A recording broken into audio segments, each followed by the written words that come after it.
नीतीश जी के साथ स्पीकर बड़ा महत्वपूर्ण हो जाता है ना सर।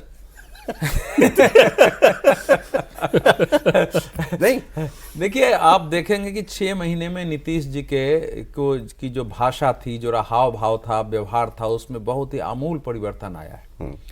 और जिस प्रकार से वो गुस्से में खड़े हो जाते थे, हालांकि उस काल में एक बार मैंने आपके कार्यक्रम में कहा था कि मैं तो चाहता हूं कि परमात्मा नीतीश जी को ऐसे बनाए रखें, क्योंकि बिहार में जो कुछ किसी ने पहले नहीं बोला, नीतीश जी ने इस स्थिति में सब बोल दिया है। भाई अगर विधानसभा में कोई मुख्यमंत्री पूर्व मुख्यमंत्री को कह रही है, अरे इसको कुछ आता है, क्यों इससे बात कर रहा है, इसको तो हस्बैंड जेल जा रहा था, इसको बना दिया है, इसको कुछ आता है। अब पूर्व अपना बाप से पूछो, उसको तो हम बनाए थे। तो वो सब ऐसे तो नहीं बोल रहे थे उस समय। जो देखिए इस समय की परिस्थिति है, इन्होंने ठीक ही कहा 36 मंत्री बननी है, तो 34 या 35 अभी बनाएंगे, 33-34 बनाएंगे, 2-3 खाली रखेंगे, तो मान लीजिए 14-15 ऐसे फार्मूला चल रहा है। वो सब हो जाएगा, मंत्रालय के बंटवारे पर भी बातचीत थोड़ी रात तक हो जाएगा।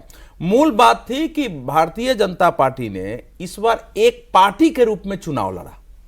जेडीयू के कैंडिडेट्स के पास भी अगर पैसे कम है, पता है, तो वहां भी जाके जो इनके लोग जाते थे, जेडीयू के कैंपेन में भी उसी रूप में शामिल होते थे। उनके भी कैंपेन में कमी है पूरी करते थे, जो विरोधी है उनसे बात करते थे बीजेपी।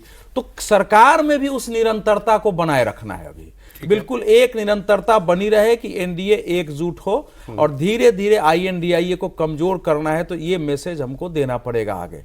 वेस्ट बंगाल, केरल और ये इलेक्शन महत्वपूर्ण है। उस इलेक्शन तक किसी भी प्रकार का, आगे भी नहीं करेंगे, लेकिन अभी तक तो कुछ करना ही नहीं है।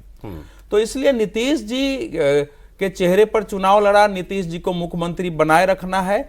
लेकिन अब उसमें केवल इतना ही अंतर आएगा कि ये जो ललन सिंह और अपना संजय कुमार झा के हाथ में एक उनका जो कमान था, वो कमान तो रहेगा, लेकिन बहुत सारे पॉलिसी डिसीजन जो विकास से संबंधित है, जो लॉ एंड ऑर्डर से संबंधित डिसीजन है, वो मंत्रालय न होते हुए भी कुछ मामले मिलजुल के तय हो, वो एक पक्षीय नहीं हो। अभी जो आपने बोला जेडीयू पर नीतीश जी से ज्यादा होल्ड उनके लोगों का रहेगा। देखिए जेडीयू पर होल्ड अब उनके लोगों का है, अभी भी है। ऐसा नहीं कि अभी है, बल्कि ये सरकार इसीलिए अब निश्चिंता से चल रही है कि इन दो लोगों को बिल्कुल डेली कम्युनिकेशन वाला मामला है। बीजेपी से भी और नीतीश जी से भी। नीतीश जी से नियमित बातचीत हो, आवश्यकता पड़े तो 2 बार 3 बार भी बातचीत हो, कि एकदम कम्युनिकेशन में कहीं कमी नहीं होनी चाहिए।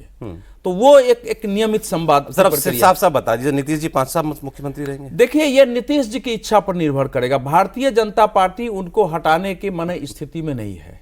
नीतीश जी स्वयं घोषणा करेंगे, स्वयं छोड़ना चाहेंगे तो होगा, या परिस्थिति कोई ऐसी विकट हो जाए। इस बार का चुनाव परिणाम देखिए, ये बड़ा रोचक चुनाव। बिहार के मतदाताओं ने देखा कि नीतीश जी हो सकता है कि इधर उधर चले जाए, इसलिए इस बार ऐसे चुनाव परिणाम दो कि दूसरी ओर जाने का बहुत लगभग अवसर रहे ही नहीं। इतना इधर बहुमत दे दो, उधर कम दे दो, कि एकदम बहुत ऐसी विपरीत परिस्थिति हो तभी कोई चीज हो सकती है। तो इस बार जो जनादेश है वो भी ऐसा है जो बहुत जाने की उधर संभावना नहीं है।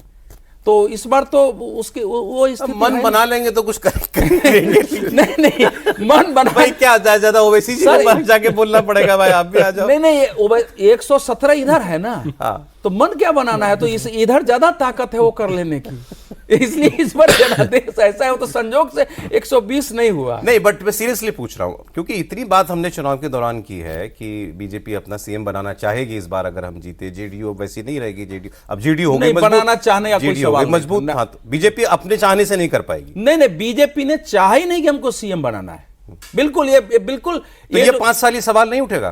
5 साल आगे की परिस्थिति पर निर्भर। इन 5 साल में, हाँ इन 5 साल में, और नीतीश जी के कार्यशैली, उनके व्यवहार, उनके काम करने की क्षमता पर निर्भर करेगा। अच्छा। भारतीय जनता पार्टी में मेरी जानकारी में कभी नीतीश जी को बदलने पर पहले चर्चा होती थी। अब आप कह रहे हैं तो मान लेता हूं, पिछले 6 महीना में ना बिल्कुल नहीं। ये नहीं।